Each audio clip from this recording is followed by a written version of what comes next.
ప్రధానంగా ఆ రోజుల్లో 2014లో మీరు ఫస్ట్ తెలంగాణ వచ్చిన తర్వాత అధికారంలోకి వచ్చినప్పుడు మీరు అప్పుడు డెమోక్రటిక్గా ఒక ప్రాపర్ పద్ధతిలో ఒక ఆల్ పార్టీ మీటింగో మేధావులు అందరినీ ఇన్వాల్వ్ చేయకుండా సొంత నిర్ణయాలు తీసుకోవడం వల్ల కదా ఇప్పుడు ఇవన్నీ మార్పులు చేర్పులు జరుగుతున్నాయి అనేది. రజనీకాంత్ గారు మార్చడం వల్ల మీకు నష్టం ఏంటి అంటే వాళ్ళు దృష్టి దీని మీద కాదు, వివాదం పెట్టి ఏదో పబ్లిక్లో. ఇప్పుడు తెలంగాణ తల్లి అనగానే తెలంగాణ రాకముందు తెలంగాణ తెలుగు తల్లి ఉండేది.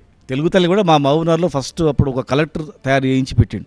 మీకు తెలుసో తెలియదు, ఫస్ట్ తెలుగు తల్లి విగ్రహం మహబూబ్నగర్లో, తర్వాత రకరకాల ప్రాంతాల్లో వెళ్ళిపోయింది. తెలుగు తల్లి అనే ఉంది. తర్వాత వేరే రాష్ట్రంలో కూడా కొన్ని విగ్రహాలు ఉన్నాయి. ఒకరు పెట్టిన తర్వాత మీరు దానిలో తెలంగాణ నేటివిటీకి తెలంగాణ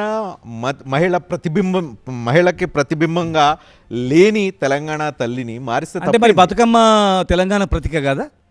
బతుకమ్మ మేము పెట్టినటువంటి విగ్రహంలో బతుకమ్మ ఉంది. మరి బతుకమ్మ తెలంగాణకు సంబంధించిన కదా.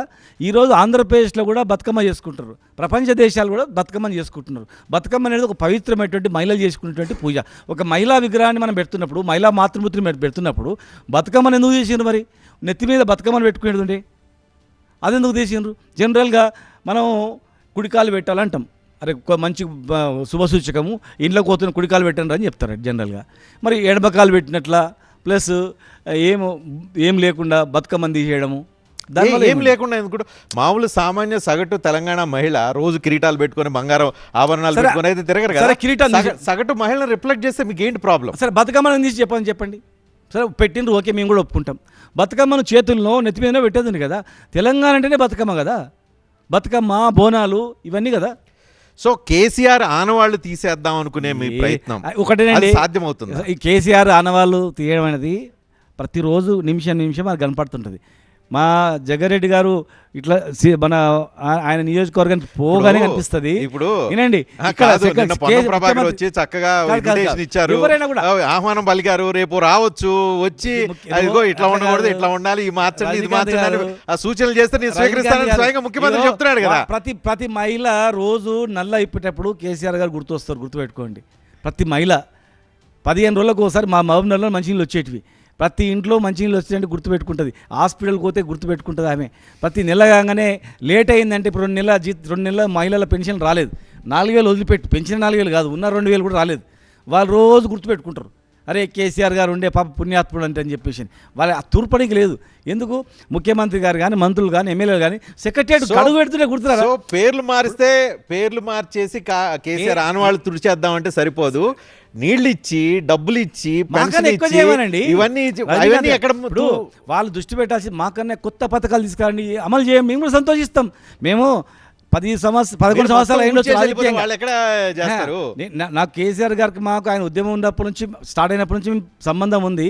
పొలిటికల్గా నేను 11 సంవత్సరాలు కావచ్చు, కానీ అంతకుముందు నుంచి వార్తలకు నాకు సంబంధం ఉంది. నాకన్నా అంతరంగికంగా ఆయన ఎక్కువ తెలిసిడొచ్చింది కాదనను, కానీ రాష్ట్రం కావాలనే పట్టుదల ఆయనకు ఉంది. ఆయన నాయకత్వంలోనే అన్ని పార్టీలను ఐక్యం చేసిండ్రు. సోనియా గాంధీ గారి దగ్గర పోయి కలిసిండు. సోనియా గాంధీ గారు కూడా ఒప్పుకున్నంటే కేసీఆర్ గారు చేసినందుకే, కేసీఆర్ గారు ఎక్స్ప్లెయిన్ చేసినందుకే, దాని మీద ఏం కాదనిలే. అసెంబ్లీ సాక్షిగానే కేసీఆర్ గారు కూడా చెప్పారు.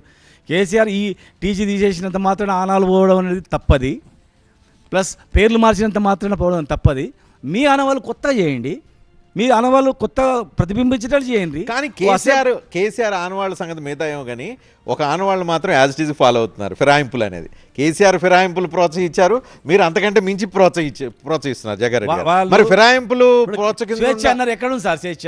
ఇలా ఎవరైనా గట్టిగా మాట్లాడితే కేసులు పెడతా ఉన్నారు. ఇప్పుడు మా మీద నిందలు వేసారు కదా. మరి ఈరోజు ఏం జరుగుతుంది? మీడియా మీద ఏం జరుగుతుంది? ఇప్పుడు వాళ్ళు మేము చేసిన తప్పులు వాళ్ళు సరిదిద్దుకొని జాగ్రత్త చేస్తే బాగుండే. కంచె తీసేసినామన్నారు.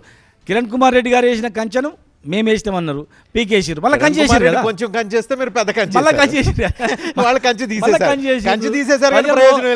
ప్రజలు రోజు రావచ్చు అన్నారు. దర్బార్ ఏడా ఉందా, నడుస్తుందా చెప్పండి. ఇప్పుడు